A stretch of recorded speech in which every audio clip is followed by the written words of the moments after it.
Hello everyone, this is Professor Rita Paude, lecturer at Department of Electronics and Telecommunication, NIT Polytechnic, Nagpur. I welcome all for the video series of linear integrated circuits having a subject code 22423. Today, I am going to deliver a lecture on Chapter 4, Filters and Oscillators. And today's topic of discussion is LC oscillator. The course outcome for this course as maintain filters and oscillators used in various electronic circuit. जो भी filter और oscillator के circuit हम design करने वाले उस circuits को आप लोगों को इलेक्ट्रॉनिक सर्किट डिजाइन करते टाइम यूज करना है और उसको मेंटेन करना है by learning this unit. Here the chart shows the CO and PO mapping. Here CO4 getting mapped with PO1, PO2, 3, 4, 6 and 7 at the highest level. क्योंकि आप लोगों ने इस यूनिट में मैथमेटिकल बेस्ड डेरिवेशन देखे जिसमें आप लोगों को बेसिक मैथमेटिक्स आना जरूरी था. उसके बाद में उसका एनालिसिस किया, मतलब डिजाइन भी करे आप लोगों ने उस सर्किट्स को by using the numerical. Practically भी हम उसको परफॉर्म करते हैं, इसलिए आप लोगों का PO3 भी यहाँ पे मैप्ड होगा. और जो भी सर्किटरी आप यूज कर रहे हो उसको पब्लिकली मतलब कम्युनिकेशन प्लेसेस में बहुत ज्यादा यूज होने वाला है, इसलिए आप लोगों का यहाँ पे सोसाइटी को उसका फायदा होने वाला है. देन आप लोग उसके बेस पे माइक्रो प्रोजेक्ट भी प्रोवाइड कर रहे हो, बना रहे हो और उस लाइफ लॉन्ग लर्निंग में भी आप लोगों को ये काम आने वाला है. So this all this POs are getting mapped with this CO4. After the completion of this topic, students will be able to, it means you will be able to first describe of basic concept of oscillator. आपको oscillator क्या है ये सबसे पहले पता चलेगा. Then discuss the basic principles of operation of an oscillator and analyze the operation of RC and LC filter. अभी आप लोग बोलोगे कि ये बेसिक ऑसिलेटर मतलब जितने भी टाइप्स ऑफ ऑसिलेटर है आप लोग उस सबको पढ़ पाओगे, उसके टाइप्स पढ़ पाओगे, आरसी ऑसिलेटर क्या होता है, एलसी ऑसिलेटर क्या होता है, इसका एनालाइज भी कर पाओगे. Prerequisite. In the last lecture, we were study about construction and working principle of phase shift oscillator and the advantages and the disadvantages of phase shift oscillator. Let's start with the applications भी देखे थे और उसके numerical भी आप लोगों ने पढ़े थे. Let's start with the Colpit oscillator. This diagram shows the Colpit oscillator. आप लोग देखोगे कि here it is a op amp which consists of the two terminals. One is the inverting and the second one is the non-inverting along with the power supply. आप लोग देखोगे कि आप लोगों का टैंक सर्किट जो है वो कनेक्ट है through the resistor towards the inverting terminal और आपका नॉन इन्वर्टिंग टर्मिनल जो है वो ग्राउंड है. तो यहाँ पे क्या होता है, जो फीडबैक होता है और ऑसिलेटर होता है और टैंक सर्किट और ऑप एम्प दोनों मिलके वर्क करता है. तो 360 डिग्री आप लोगों का फेज शिफ्ट आना चाहिए. तो उसके लिए आप लोग कौन से सर्किट को यूज करोगे, टैंक सर्किट और द ऑप एम्प को यूज करोगे, बराबर है. और here we are giving the feedback element which is denoted by the RF and connected from input side towards the output side. It uses a tapped capacitor for the purposes of generating feedback signal. मतलब जो भी feedback signal आप लोगों को generate करने, तो by using this two capacitor we will generate the क्या generate करेंगे अपन, feedback signal. अभी इसका जो टैंक सर्किट है, that tank circuit consists of the two capacitor and the one inductor. अभी देखो आप लोगों ने जब आरसी पढ़े थे तो उसका जो फीडबैक का सर्किट था वो कंसिस्ट करता था R and C, that is resistor and capacitor. यहाँ पे आप लोगों का फीडबैक का जो सर्किट है वो क्या कंसिस्ट करता है, L and C. That's why it is called as the LC oscillator.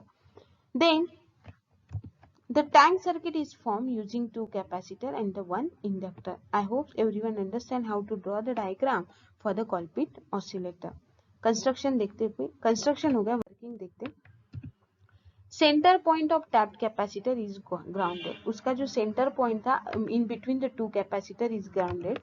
Combination of L1 L2 and L tank form a tank circuit. यहाँ पे C1 C2 चाहिए था, बराबर है. C1 C2 एंड L यहाँ पे चाहिए C1 C2 and L. C1 C2 C2. C1, C2 and L form a tank circuit which provides the oscillation and 180 degree phase shift. क्या होगा? जो oscillation मतलब oscillating signal जो generate करेगा by using the tank circuit और जिसका phase shift जो रहेगा 180 degree. मतलब 180 degree phase shift आप लोगों को feedback circuit से मिल रहा है और 180 degree phase shift आप लोगों को किससे मिल रहा है? ऑप एम्प से, बराबर है, क्योंकि आप लोगों ने किसको कनेक्ट किया है? नॉन इन्वर्टिंग एम्पलीफायर को। तो दैट्स व्हाई ऑप एम्प जो कि आप लोगों का इन्वर्टिंग मोड में which provide the phase shift of 180 degree, मतलब टोटल आप लोगों का मोटो ही है 360 डिग्री का फेज शिफ्ट आपको ऑसिलेटिंग सर्किट में मिलना चाहिए। Phase shift of 360 degree is obtained by the feedback network and the op amp, बराबर है। Feedback network introduces a signal attenuation by factor C2 by C1. आप लोग के जो भी सिग्नल मिलेंगे through the feedback network, that signal getting attenuated by factor of C2 and C1. Gain of amplifier is adjusted, मतलब जो भी gain रहेगा वो पूरे सर्किट का that can be adjusted by using the two resistor RF, that is feedback element, and the R1, that is the input resistor. For the LC tank circuit, अभी देखो छोटा सा डेरिवेशन है एलसी टैंक सर्किट के लिए, मतलब inductor और capacitor जिसमें आप लोगों ने जॉइंटली कनेक्ट किए उसके टैंक सर्किट के लिए छोटा सा एक्सप्रेशन लिखेंगे। X inductive is equal to X capacitive, मतलब inductive reactance is equal to capacitive reactance. X L is equal to, यहाँ पे दो कैपेसिटर है इसीलिए x C1 plus x C2। उसके बाद में x को अपन मतलब कैपेसिटेंस को डिनोट करेंगे ओमेगा एल और X C1 is equal to क्या होता है 1 upon omega C1 plus 1 upon omega C2।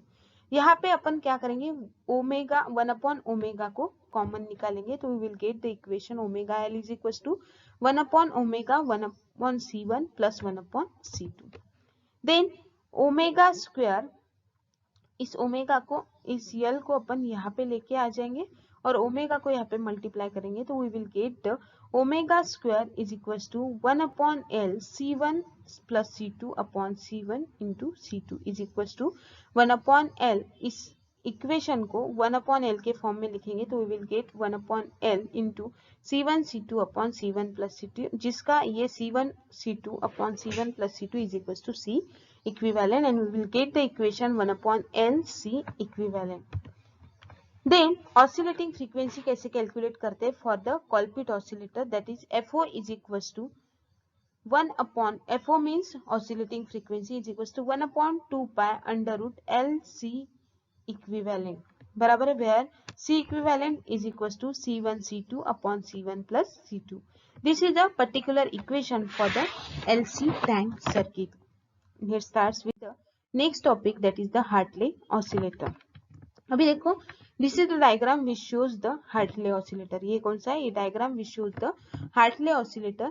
It uses a center tapped coil for the purposes of generating feedback signal. तो देखो यहाँ पे भी आप लोगों को दिखाई देगा कि it consists of the 2 inductor and the 1 capacitor. वहाँ पे कितने थे? 2 capacitor and 1 inductor. तो यहाँ पे 2 इंडक्टर एक कैपेसिटर रहेंगे जो कि सेंटर टैप है और which is used to generate the feedback signal. Then it is known as the split inductance oscillator because of presence of centre tapped coil. यहाँ पे सेंटर टैप्ड कॉइल प्रेजेंट होने के कारण जिसको अपन बोलेंगे क्या? Split inductance oscillator. देखो यहाँ पे दिया भी गया है inductor mounted on the same core, that's why it is called as a split inductance oscillator. Diagram देखोगे तो यहाँ पे भी डायग्राम आप लोगों को इन्वर्टिंग टर्मिनल को कनेक्ट करेगा, मतलब आप लोगों का टैंक सर्किट है वो देगा 180 डिग्री फेज शिफ्ट और आपका ऑप एम्प भी देगा 180 डिग्री फेज शिफ्ट। दोनों मिलके आप लोगों को कितना मिलने वाला है? 360 डिग्री फेज शिफ्ट। देन यहाँ पे भी एक इक्वेशन दिया हुआ है X inductive minus X capacitive is equal to 0। Inductive यहाँ पे 2 होने के कारण अपन लिखेंगे XL1 plus XL2 minus XC is equal to 0। यहाँ पे आएगा XL1 plus XL2 is equal to XC, omega L1 plus omega L2 is equal to 1 upon omega C।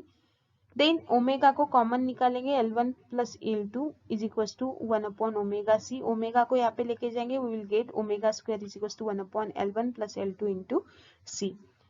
यहाँ पे जो है स्क्वायर को इस फॉर्म में लिखेंगे 1 upon under root of L1 plus L2 into C। Omega is equal to 2 pi F0 होता है, So 2 pi f0 is equals to 1 upon L1 plus L2 into C, and we will get the equation for the oscillating frequency, which is nothing but your FO is equals to 1 upon 2 pi under root of L1 plus L2 into C, and we will get the final equation, that is FO is equals to 1 upon 2 pi under root of C into L into EQ. बराबर है. तो L EQ that is the equivalent inductor, वहाँ पे C EQ लिखी थे, that is equivalent capacitor. So this lecture summarizes with, क्या पढ़ा हमने यहाँ पे, construction and working principle of Colpitts oscillator, construction and working principle of Hartley oscillator. Thank you so much for listening this lecture very carefully. In the next lecture we will study about the next unit, that is the chapter 5, specialized IC application. Thank you so much.